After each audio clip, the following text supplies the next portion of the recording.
है जी आपके पास जो है इसको ऑपरेशनल रिसर्च एनालिसिस भी कहते हैं। ठीक है, ये आप इसको नोट करते जाएंगे अपनी कॉपी पेंसिल पे लेके, ताकि आप जस्ट जस्ट जैसे क्लासरूम में बैठे हैं तो ये डिफरेंट नेम्स मेरे आपको नजर आने चाहिए जी। ऑपरेशनल रिसर्च भी कहते हैं जी इसको। ठीक है, उसके बाद ऑपरेशनल मैनेजमेंट भी इसको कहते हैं। ठीक है, मैनेजमेंट साइंसेस भी कहते हैं। ये डिफरेंट नेम्स मैंने लिखे हैं जी आपके लिए, और मैं अज्यूम करता हूँ, मैंने जैसे आपसे बोला है कि ये आपके एग्जाम का पार्ट हो सकते हैं। आपसे पूछा जा सकता है कि write down three different names of operation research, so you have to write three names just like operation research, operational research, operational analysis and so on, जो भी आपका मूड बनता है। ठीक है जी। अब नेक्स्ट जो है जी, इसको हम डिफाइन करते हैं व्हाट ऑपरेशनल रिसर्च इज। आपको दो डेफिनेशन नजर आ रही होंगी, मैं वन बाय वन एक डेफिनेशन पे बात करता हूं। ठीक है जी, मेरी स्क्रीन पे नजर आनी चाहिए आपको what operation research is. Operation research का क्या मतलब है? ठीक है, आप लोगों को मैंने कल भी याद करवाया था कि आप लोगों ने एक मैथमेटिक्स का कोर्स, लीनियर प्रोग्रामिंग का कोर्स पढ़ा होगा। सेमेस्टर थर्ड में मेरा हाल पढ़ते हैं बच्चे, या फोर्थ में पढ़ते हैं। तो ये जस्ट लाइक ये वही है। ठीक है, मेरी आवाज सबको आ रही है जी? जी सर, आ रही है। Okay okay. What operation research is, operation research को डिफाइन करते हैं। Operation research is an interdisciplinary branch. Okay, मैं हर वर्ड को आपको एक्सप्लेन करने की कोशिश करूंगा यहाँ पे। इंटरडिसिप्लिनरी का मतलब होता है कि जो एक से एक या दो, एक से ज्यादा ब्रांचेस को मिला के कोई ब्रांच बनती है। ठीक है, जैसे मैं कहता हूँ जी कि बायो की ब्रांच है, एक स्टैटिस्टिक्स की ब्रांच है, तो अगर आप इसको मिलाएंगे तो आप इसको इंटरडिसिप्लिनरी ब्रांच का नाम देंगे। जैसे वो बन जाएगी जी, बायो स्टैटिस्टिक्स का नाम बन जाता है। ठीक है, जैसे केमिस्ट्री है और बायो, अगर आप इसका मिक्स कर लेंगे तो वो बायो केमिस्ट्री बन जाती है। तो जब भी इंटरडिसिप्लिनरी ब्रांच, जब भी वर्ड आप इस्तेमाल करेंगे तो इसका मतलब ये है कि it's a mixer of more than one branches. Okay, operation research is an interdisciplinary branch. किसकी है ये? अब जैसे मैंने बता दिया आपको इंटरडिसिप्लिनरी का मतलब क्या है। इसका मतलब है कि ऑपरेशन रिसर्च एक से ज्यादा चीजों का मिक्सर करके बनाई हुई है, ये वो ब्रांच होगी। ठीक है, किसका मिक्सर है जी? आगे उसने बताया branch of applied mathematics. Mathematics है इसका मतलब एक चीज, और इसको किसके साथ मिलाया गया जी? And formal science. Formal science क्या होती है जी, ये भी सुन लें। फॉर्मल साइंस का मतलब है जिसमें स्टैटिस्टिक्स भी आ जाएगी, फिजिक्स भी आ जाएगी, जिसमें एल्गोरिथम्स आप इस्तेमाल करते हैं डिफरेंट किस्म के। ठीक है, केमिस्ट्री आ जाएगी, तो उसको फॉर्मल साइंस का नाम देते हैं।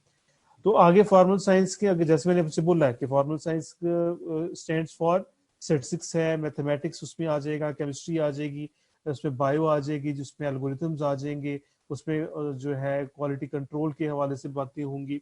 ये वो चीज होती है। तो मैं रिपीट करता हूँ, ऑपरेशन सर्च किसका मिक्सचर है जी? इंटरडिसिप्लिनरी ब्रांच है किसकी? मैथमेटिक्स की एक, एंड फॉर्मल साइंस की। और फॉर्मल साइंस के आगे क्या है? आगे जैसे मैंने आपसे बोला कि फॉर्मल साइंस का मतलब क्या है, आगे थोड़ी सी उससे एक्सप्लेन भी किया जी मैंने। दैट यूजेस, अब ये फॉर्मल साइंस को एक्सप्लेन कर रहा है, जैसे मैं कर चुका हूं पहले आपके साथ। That uses method such as mathematical modelling. Mathematical modelling होगी उसमें। ठीक है, मॉडल डेवलप करेंगे आप, हम यही काम किया करेंगे प्रिसिशन सर्च में।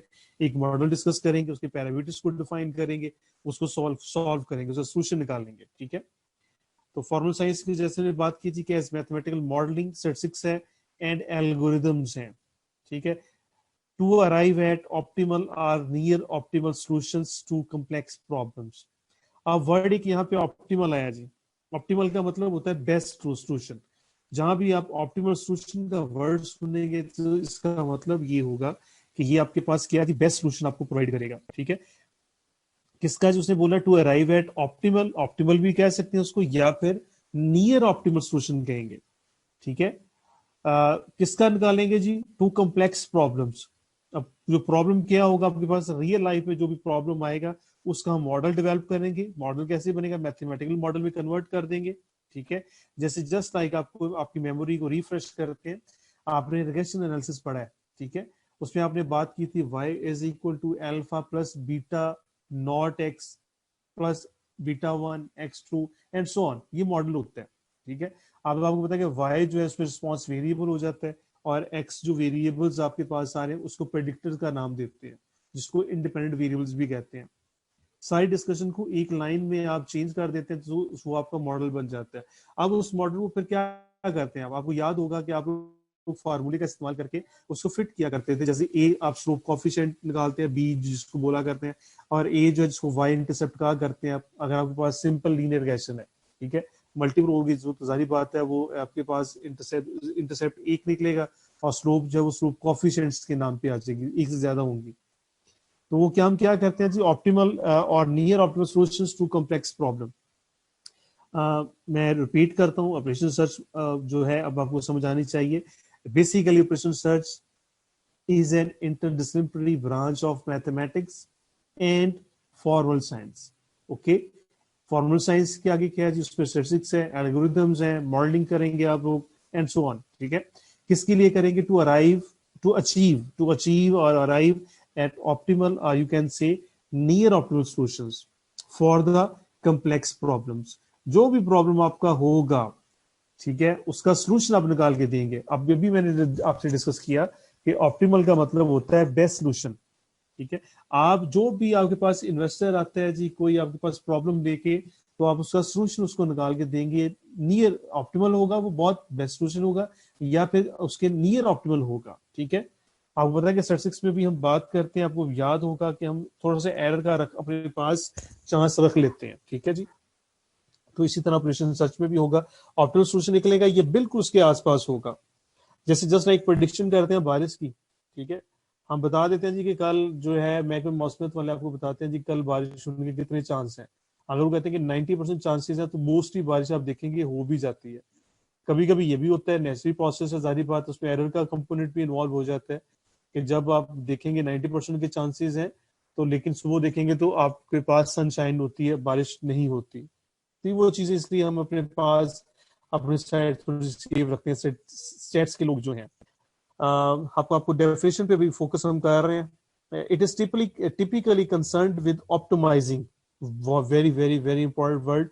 अब ये जहां भी ये वर्ड्स इस्तेमाल होंगे आगे ऑपरेशन सर्च में, तो आपको उसका कॉन्सेप्ट में पहले से दे रहा हूँ। ठीक है जी, ऑप्टिमाइजिंग का मतलब होगा जी, या तो आप अपने प्रॉब्लम को मैक्सिमाइज करेंगे, या फिर आप उसको मिनिमाइज करेंगे। ठीक है, हमारे ऑब्जेक्टिव जो होंगे ऑपरेशन सर्च में, दो ही ऑब्जेक्टिव्स हैं। We have only two objectives in operations research. Number one is maximum, okay, and number second is minimum. It is typically concerned with optimizing the maxima. Maxim किसको करेंगे आप, जाहिर बात है जी प्रॉफिट को मैक्सिम करेंगे।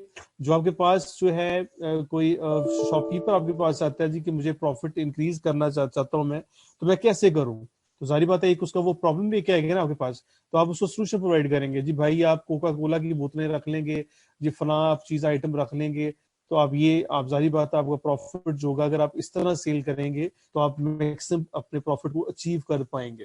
तो ये वो प्रॉब्लम होता है जिसको आप मैथमेटिकल मॉडल में कन्वर्ट करते हैं। कन्वर्ट करने के बाद आप उसको उसका सोल्यूशन देते हैं, बिल्कुल करीब करीब चला जाएगा। ऑप्टिमल का मतलब होगा, जैसे मैंने बोला कि बेस्ट सोल्यूशन देंगे। तो दो ही ऑब्जेक्टिव आपके होंगे, या तो ऑप्टिमाइजिंग मतलब ऑप्टिमाइजिंग में मिनिमाइज करेंगे, या फिर आप उसको मैक्सिमाइज करेंगे। मैक्सिमम किसको कर सकते हैं, अगर मैंने ब्रैकेट में फॉर एग्जांपल करके लिखा हुआ, प्रॉफिट को कर सकते हैं।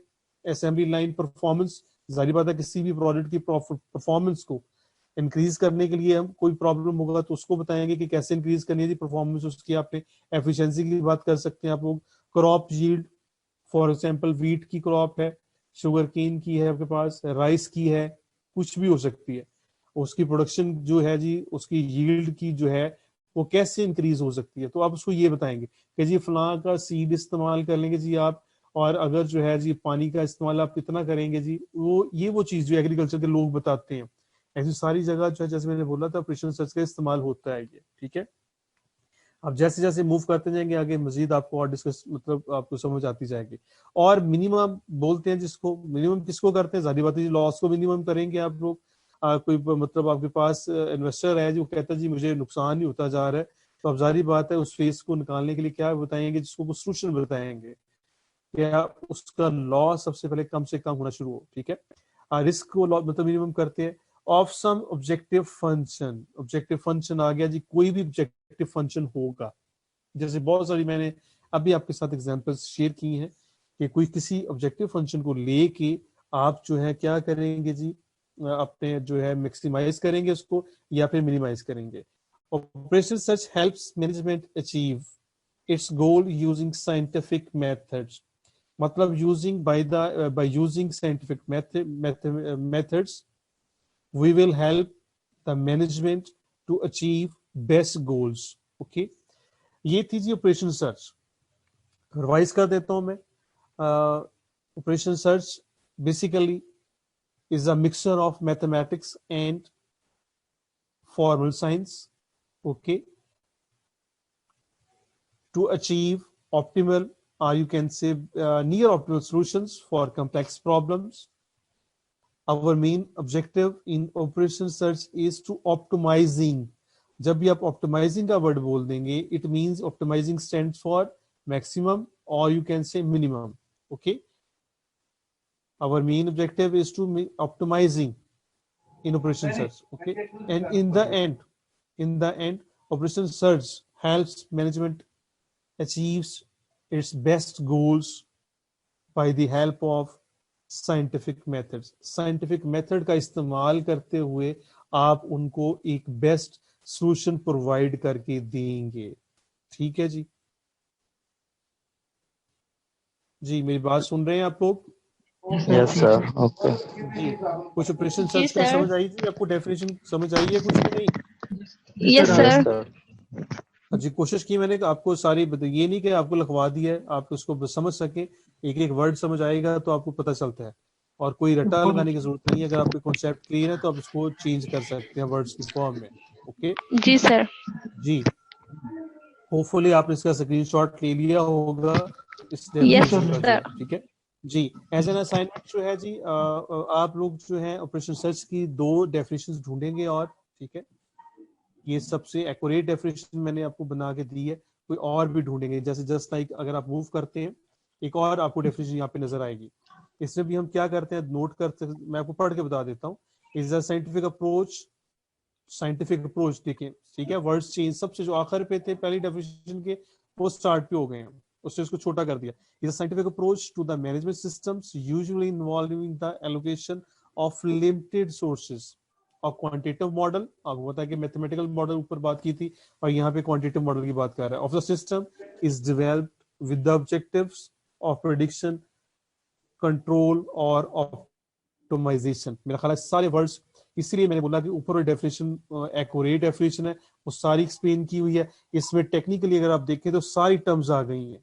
ऑप्टिमाइजेशन का वर्ड भी आया जी, ऑब्जेक्टिव्स का वर्ड भी आ गया सेकंड डेफिनेशन में, क्वांटिटेटिव मॉडल की बात भी उसने कर दी है, मैनेजमेंट की बात भी कर दी है, साइंटिफिक अप्रोच की बात भी करती है, उसने ऑब्जेक्टिव्स की बात भी कर दी है। ठीक है, तो जी आप एज एन असाइनमेंट जो है जी, at least you will consider 2 more definitions in your notes, okay, add 2 more definitions of operation search your notes।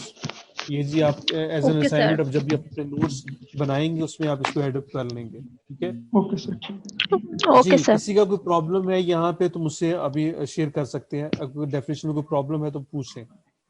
Any question regarding the definition of operation search? You no can sir. ask free.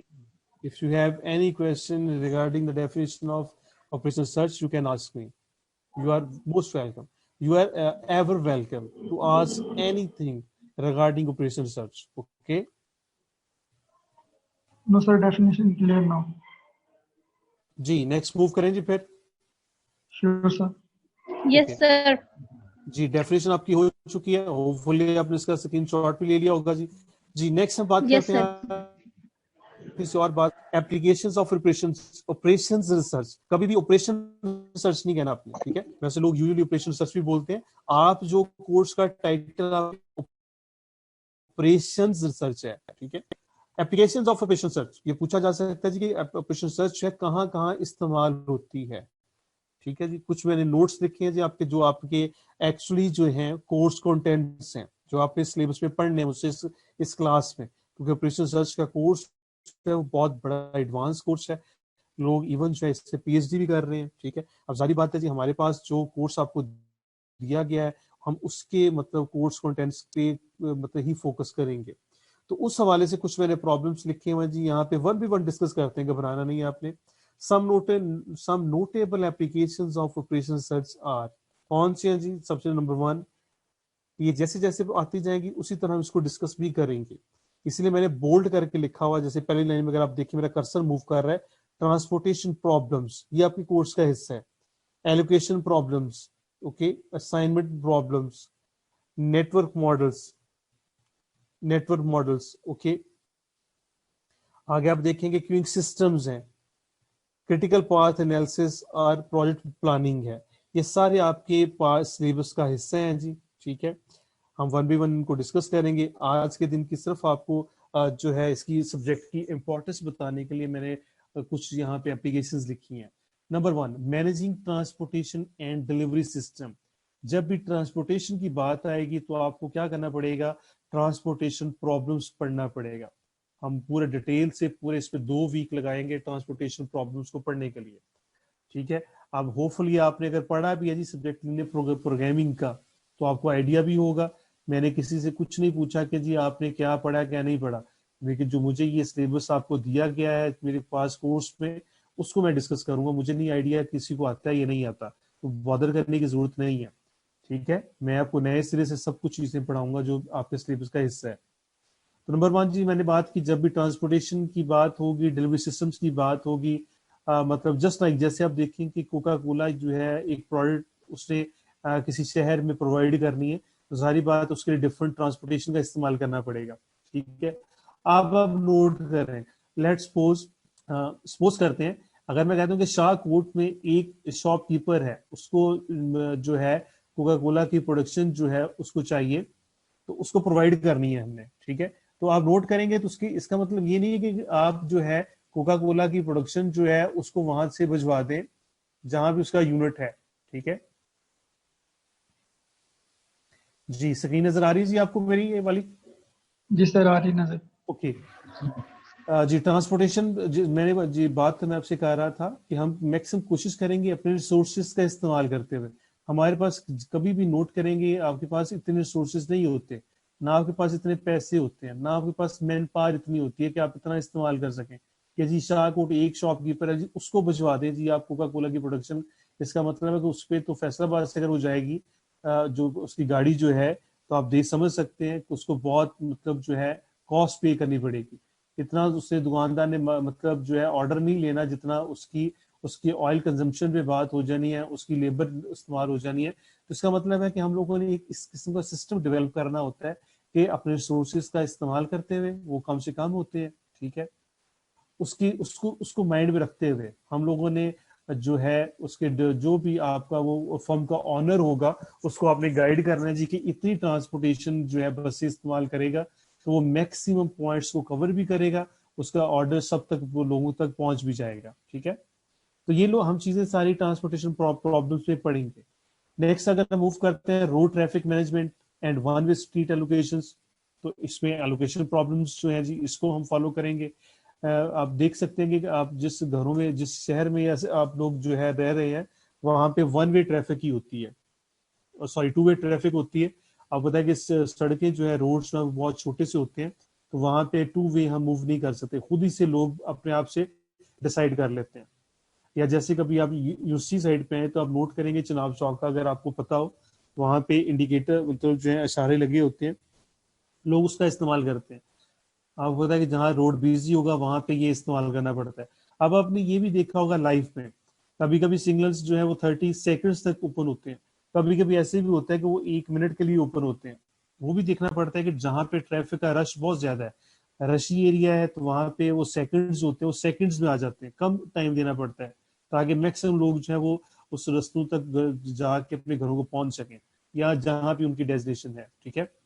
तो उसका भी हम इस्तेमाल करेंगे education problems में। Determining the routes of university buses, university buses भी आप समझ सकते हैं। आपको पता है कि आपने जिस यूनिवर्सिटी में पढ़ते हैं आप लोग, तो बसेस खड़ी होती देखी होंगी आपने लोगों ने। अब अगर आप ये देखें जी कि सारी बसेस सब स्टूडेंट्स को लेके आ जाए, ऐसा पॉसिबल नहीं है, इतने पैसे नहीं है यूनिवर्सिटी के पास, ठीक है। तो वो क्या करती हैं, आपको जो जो बच्चे यूनिवर्सिटी की बसेस का इस्तेमाल करते हैं, तो पॉइंट्स उन्होंने डिसाइड किए होते हैं जी कि फला पॉइंट पे जी बंदे जो है सुबह 7 बजे गाड़ी आ जाएगी जी, तो उसका मतलब वहां पे लोग पहुंच जाए और वहां से वो पिक कर लेंगे और वहीं पे आपको पिक एंड ड्रॉप मतलब आपको मिल जाती है। अब ऐसा नहीं हो सकता कोई बच्चा जो है जी वो कहता है जी कि मैं तो जी फिर समुद्री में रहता हूँ तो वहां पे यूनिवर्सिटी की बस आए। तो आप समझ सकते हैं कि ये एक यूनिवर्सिटी की बस एक स्टूडेंट को लेने के लिए या 2 से 4 स्टूडेंट को लेने के लिए भी जाएगी, तो आप समझ सकते हैं कि कितना यूनिवर्सिटी को लॉस होगा। तो मैक्सिमम ये चीजें होती हैं सारी एक्चुअली डेवलप जो भी डेवलप्ड कंट्रीज हैं उसमें ये सारे लोग जो हैं इसको स्टडी करके फॉलो करते हैं, फिर ये डेवलप करते हैं जी कि यहाँ से हमारे भी पाकिस्तान में भी इवन ऐसा ही हो रहा है। ठीक है, उसको डेवलप करते हैं जी कि फलां का रूट इस्तेमाल कर लें, आप ये रूट इस्तेमाल करेंगे तो मैक्सिमम जो है स्टूडेंट्स कवर हो जाएंगे। तो ये सब चीजें जी ट्रांसपोर्टेशन प्रॉब्लम पे डिस्कस करेंगे। नंबर 4 पे आ जाए आप, assigning crew to flights, employees to project, assignment problems हैं। जैसे आप सपोज मैं भी आप वो बताता हूँ पढ़ के ये सब चीजें, जैसे आप लोगों के पेरेंट्स जो है घर में आपकी ड्यूटी लगाई होती है आप लोगों की कि कोई बच्चा जो है जी वो बिजली के बिल उससे इलेक्ट्रिसिटी के बिल जमा कराना है जी सपोज, जिसको यूटिलिटी बिल्स भी कहते हैं, जिसमें गैस भी आ जाएगी आपके पास, पानी का बिल भी आ जाएगा, किसी किसी में कुछ काम लगाया होता है। ठीक है, गर्ल्स की बात करें तो आपको बताया कि मदर ने कुछ लोगों के जो गर्ल्स की मदर है उन लोगों की ड्यूटी लगाई होती थी कि सपोज किसी ने ये काम करना है, फला बंदे ने ये काम करना है। और आप समझ सकते हैं कुछ पेरेंट्स को पता भी होता है ऑलरेडी कि कौन से ऐसे बच्चे जो काम नहीं कर पाएंगे, तो उनकी ड्यूटी नहीं लगती। तो यही असाइनमेंट प्रॉब्लम्स में हम डिसाइड करेंगे, डिफाइन करेंगे कौन सा बंदा क्या काम करेगा। ठीक है, assigning crew to flights crew to flights का मतलब ये है, हाँ, जैसे फ्लाइट में आपको पता है कि पायलट होता है, इंजीनियर भी होगा। ठीक है, तो उसका सपोर्टिंग स्टाफ भी होता है, हर एक की ड्यूटी है। अब पायलट की ड्यूटी यही है, उसने प्लेन को मतलब उसने उसने उसको क्या करना है जी, उसे चलाना है। ठीक है, इंजीनियर का क्या मतलब है जी, सपोर्टिंग स्टाफ का क्या मतलब है, एंड सो ऑन। ये सारे इसको क्रू टू फ्लाइट्स बोलते हैं। उसमें सब चीजें इन्वॉल्व हो जाती हैं, उनकी ड्यूटीज लगी होती हैं, असाइन की होती हैं। आगे जैसे मैंने बोला जी एम्प्लॉयज टू प्रोजेक्ट्स एम्प्लॉयज को जो भी उनकी भी ड्यूटीज होती है, जैसे हम लोगों की ड्यूटी लगती है, चेयरमैन साहब जो है जी अलॉट करते हैं कि कौन सा बंदा कौन सा कोर्स पढ़ाएगा, तो ये असाइनमेंट होती है। ठीक है, constructing telecommunication network at low cost, कम से कम कॉस्ट मतलब टेलीकम्युनिकेशन का नेटवर्क जो है सब जगह पहुंच जाए, still guaranteeing quality of service, और उसकी सर्विस बहुत अच्छी होनी चाहिए। अभी आप शिकायत करते हैं आप लोग कि जी सिग्नल्स प्रॉब्लम है सर, वो वीक हो गए, जैसे मैंने अभी आपको कहा सॉरी कि मेरी क्लास है 2 बजे और नेटवर्क का इशू आ रहा है जी, तो मैं इसलिए मैंने अभी आपकी क्लास ली है यहाँ पे। ठीक है, तो ये सारे प्रॉब्लम्स होते हैं जी कि क्वालिटी बहुत बेहतर होनी चाहिए और कॉस्ट भी कम से कम होनी चाहिए। और सारे जो एक स्ट्रीट अगर आपके पास है, अगर सिटी की बात करते हैं तो सब जगह सिग्नल्स भी पहुंच, केबल भी बिछ है। तो ये काम हम करेंगे जी, किसमें करेंगे, नेटवर्क मॉडल्स में करेंगे। Designing the layout of a factory for efficient flow of materials, material को एफिशिएंट तरीके से जी उसका फ्लो करना है, ये सारी बातें जो है नेटवर्क मॉडल्स में पढ़ेंगे हम लोग। Network data traffic, these are known as queuing models. Very very interesting subject ये को आपका टॉपिक होगा जब हम डिस्कस करेंगे। अभी आप लोगों ने फी भी जमा करवाई होगी, आपको पता है कि जब भी क्यू लगती है उसका मतलब होता है कि एक्चुअली जो है हम लोग उसमें क्यू मॉडल का इस्तेमाल करते हैं। आप लोगों ने देखा होगा जब फीस जमा करवाने की बारी आती है, जब यूनिवर्सिटी ओपन हुआ करती थी किसी दौर में, पिछले सेमेस्टर में आप लोगों ने फिजिकल फीस जमा करवाई होगी, अब आजकल भी मेरे ख्याल फिजिकल भी जमा करवाई होगी आप लोगों ने। तो देखें अगर 2 से 3 क्यू बन जाती हैं फीमेल्स की, इसको गर्ल्स भी कहते हैं जी, से पहले कि आप लड़ाई करें मुझसे, गर्ल्स की अलग से क्यू बनी होती है आपके पास और जो बॉयज हैं उनकी क्यू अलग बनी होती है। ठीक है, तो इसी तरह अगर आप उसके बूथ जो है अलग से अलग ज्यादा कर देंगे तो जारी बात है स्टूडेंट सफर भी नहीं होंगे और फीस जो है वो इजिली जमा करवा देंगे। ऐसे नहीं है कि 2 दिन दिए जाते हैं और आपको पता है कि सुबह से लाइन में खड़े हो जाए और आप लोगों को शाम उधर ही हो जाती है। ठीक है, ऐसा नहीं होना चाहिए। और फिर बात फिर वही आ जाती है, हम अपने सोर्सेस को देखेंगे। अब बैंक में सपोज मैं कहता हूँ कि स्टाफ के मेंबर्स जो है वो 5 हैं या 6 लोग हैं, तो अगर आप बूथ बना दें 10 बना देंगे तो हर बूथ पे तो बंदे वो नहीं ना बैठ सकते। तो उन चीजों को मैनेज करने के लिए देखना पड़ता है क्या कैसे इस्तेमाल करना है। उन लोगों ने प्रेशर सर्च में चीजें जो है वो डिस्कस करनी होती है। एक और चीज है जी आपके पास, identifying those processes in complex project. आपने सुना होगा जी कि एक प्रोजेक्ट चल रहा है, जैसे पेशावर मेट्रो बन रही है, एक प्रोजेक्ट है, इसको कम्प्लेक्स प्रोजेक्ट कह सकते हैं आप, which affect the overall duration of the project. ये चीजें हम पढ़ेंगे पाथ एनालिसिस में, और इसको प्रोजेक्ट प्लानिंग भी कहते हैं। कि एक प्रोजेक्ट स्टार्ट होता है तो आपको पता है, सपोज मैं शुरू से बात करता हूँ एक छोटी सी एग्जांपल लेके, कि लेट्स सपोज एक घर की कंस्ट्रक्शन कर रही है, तो आपको पता है कि सबसे पहले जी वो ईंटें चाहिए आपको, ठीक है। उसके बाद जो है जी वो ईंटें मतलब बुनियाद बनानी पड़ेगी, फिर उसमें मिट्टी डालनी पड़ेगी, फिर उसकी दीवारें ऊंची होंगी, ठीक है जी, फिर लेंटर उसका चलेगा, उसके बाद उसके प्लस्तर शुरू हो जाएंगे एंड सो ऑन। ये एक प्रोडक्ट होता है आपके पास। ऐसा नहीं हो सकता जी कि सबसे पहले लेंटर डाल दें आप, ठीक है। तो यही जैसे कम्प्लेक्स प्रोडक्ट्स हैं, जैसे मेट्रो आपने मतलब क्या है, या जैसे मोटरवे का जो नवाज ली के फैन है उनकी भी चले बात कर देते हैं। एक अच्छा ही काम उन्होंने ये किया हुआ था यहाँ पे, जैसे मोटरवे बनाई है जी, वो ऐसे नहीं बना दिया, वो बिल्कुल स्टेट्स के लोग बैठे उन्होंने रूट डिसाइड किया। अगर मुझे याद है लेट्स सपोज जो है अब इस्लामाबाद जाना पड़ता था पहले, तो मेरा ख्याल है कि लोग जो है वो रिची जो है रोड के थ्रू जाते थे, बाई रोड जो है, या ट्रेन के थ्रू रात को बैठ जाते थे, सुबह आप मतलब जो है इस्लामाबाद पहुंचते थे। अब आप देख सकते हैं कि 4 से 4.25 घंटे में मेरा ख्याल आप फैसलाबाद से इस्लामाबाद पहुंच जाते हैं।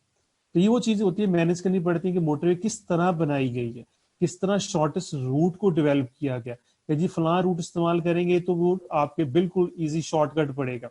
जैसे आप लोग घरों में भी काम करते हैं, किसी शॉप पे जाना तो आप शॉर्टकट भी इस्तेमाल करते हैं, ठीक है। चलें जी, आज का रोज हम इसको क्लोज करते हैं यहाँ तक जो है। होपफुली आपने इनके स्क्रीनशॉट्स ले लिए होंगे, ठीक है जी। तो ये टॉपिक्स आप लोगों ने जो पढ़ने मुझसे, ये मैंने आपको छोटे से मतलब जो है शॉर्ट फॉर्म में यहाँ पे डिस्कस किए, ठीक है जी। जी सर। जी, कोई किसी का क्वेश्चन है तो पूछिए आप लोग। जी, कोई क्वेश्चन नहीं है जी सर ठीक। जी। चलें जी, फिर लेक्चर हम क्लोज करते हैं। नेक्स्ट इंशाल्लाह फिर मुलाकात आपसे करेंगे अगले लेक्चर में। ओके जी, अल्लाह हाफिज। Excuse me sir. Yes yes, बोलें बोलें।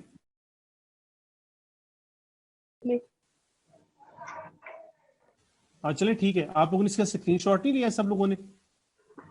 सर जी सब में किसी ने लिया किसी ने नहीं, लेकिन यानी कि ये हो गए तो ज्यादा यानी कि फाइल सर हम प्रिंट निकलवा सकेंगे फिर? चलिए ठीक है, मैं आपको सेंड कर दूंगा। ओके, और जी कुछ? सर। नो सर, शुक्रिया बस सर। ये। और थैंक यू। कुछ ऑपरेशन सर्च के हवाले से बात करें, कुछ समझ आइए? जी, ऑपरेशन सर्च के हवाले से बात करेंगे कि कुछ समझ आइए हम लोगों ने क्या बात की आज? जी सर, डेफिनेशन वगैरह समझ आ गई। आप लोग लगता है बहुत सारे ढीले हैं पाकिस्तान कौम की तरह, खामोश हैं सब लोग। नो इसका सर मतलब कि जो आगे मर्जी समझ। पढ़ा दें आप लोगों को, ऐसे ही है? No sir. No no sir, तब हम नो बोलेंगे सर, ऐसी हाँ हम बात आगे नहीं है। बढ़ाएंगे। अच्छा, ये बताएं कि अभी तक कौन कौन से टीचर ने क्लास ले ली है आपकी? सर मैं ही पढ़ा सर रही हूँ? बस आप और सर ताहिर ले रहे हैं बस। आफ्ताब साहब ले रहे हैं, और कौन ले रहे हैं? No sir no sir, Tahir sir. Tahir. अच्छा जी, आप लोग जो मेथड कोर्स पढ़ रहे हैं आफ्ताब साहब से? नो नो सर, मैं प्रोबेबिलिटी। नहीं सर आफ्ताब से नहीं, सर ताहिर सर से पढ़ रहे हैं probability and probability distribution. Okay, Tahir साहब से आप पढ़ रहे हैं डिस्ट्रीब्यूशन का कोर्स। ओके, मेथड का कोर्स किससे पढ़ रहे हैं? स्टैटिकल मेथड में मैम शाले से पढ़ना है। जी, क्लास हो गई है आपकी, वो भी उनकी? नो मैम, उन्होंने बस एक चैप्टर दिया कि उसे रिवाइज करें। अच्छा जी, चलें ठीक है जी। और किसी का कोई क्वेश्चन है तो पूछ सकते हैं जी, आज का लेक्चर क्लोज करेंगे। नो सर ठीक है। ठीक है, चलिए जी, बहुत सारा ख्याल रखिएगा अपना। इंशाल्लाह। इंशाल्लाह नेक्स्ट लेक्चर में फिर मुलाकात आपसे करेंगे।